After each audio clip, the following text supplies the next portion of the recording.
चंदनपुर गांव में हरिया नाम का एक दूध वाला रहता था। वह बहुत ईमानदार था। पूरे गांव में वह अकेला ही दूध बेचता था। उसकी दुकान पर हमेशा भीड़ लगी रहती थी। पूरे गांव के लोग उसी से दूध लेते थे। अरे भाई हरिया, जरा 1 किलो दूध तो देना। गांव का एक आदमी कहता है। हाँ भाई रमेश, अभी देता हूँ। हरिया रमेश को 1 किलो दूध दे देता है। ऐसे एक एक करके वह गांव के सभी लोगों को दूध देता है। उसका व्यापार अच्छा चल रहा था, परंतु उसे मुनाफा कम होता था। वह बस यही सोचता रहता था कि ज्यादा मुनाफे के लिए वह क्या करे। एक दिन हरिया अपनी गायों का दूध निकालने के बाद अपने घर में लाता है और कहता है, क्यों न मैं इस दूध में थोड़ा सा पानी मिला दूं। इससे गांव वालों को कुछ पता भी नहीं चलेगा और मेरा मुनाफा भी ज्यादा हो जाएगा। बस ऐसा सोचकर हरिया दूध में मिलावट कर देता है और दूध बेचने के लिए अपनी दुकान की ओर जाने लगता है। कुछ ही देर में हरिया अपनी दुकान पर पहुंच जाता है और कहता है, दूध ले लो, ताजा और शुद्ध दूध, बिना मिलावट का गाय का देसी दूध। जल्दी ही हरिया की दुकान पर भीड़ लग जाती है और हरिया का सारा दूध बिक जाता है। आज हरिया को अच्छा मुनाफा होता है। हरिया अपने घर जाता है और घर जाकर वह खुद से ही कहता है, आज तो अच्छा मुनाफा हुआ है। मैं कल दूध में और ज्यादा पानी मिलाऊंगा, इससे मुझे और ज्यादा मुनाफा होगा।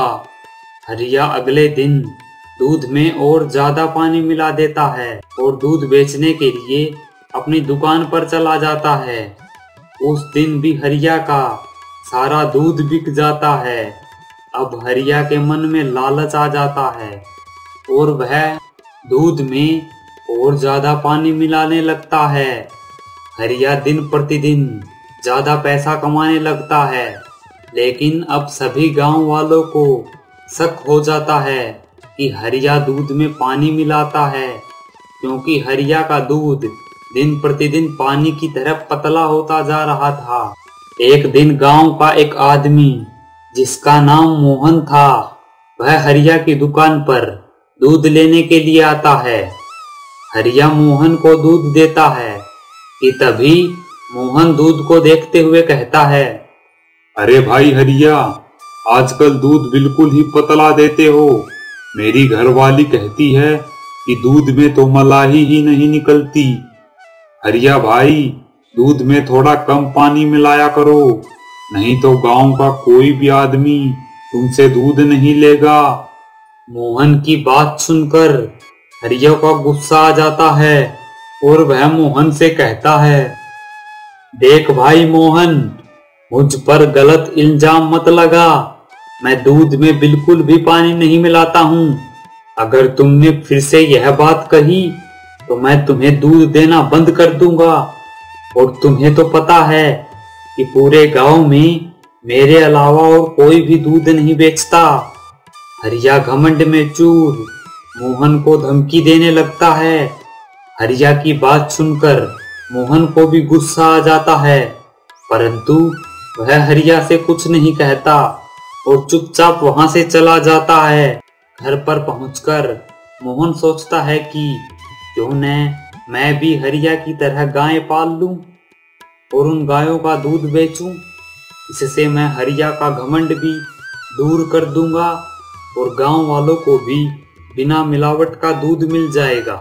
बस यही सोचकर अगले दिन मोहन 2 गायें ले आता है और हरिया के बगल में ही दूध की दुकान खोलकर दूध बेचने लगता है। दूध ले लो, गांव का शुद्ध और बिना मिलावट का दूध। मोहन की बात सुनकर हरिया की दुकान पर खड़े सभी लोग मोहन की दुकान पर चले जाते हैं।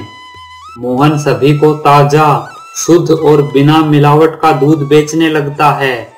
धीरे धीरे हरिया की दुकान पर गांव वालों ने जाना बंद कर दिया।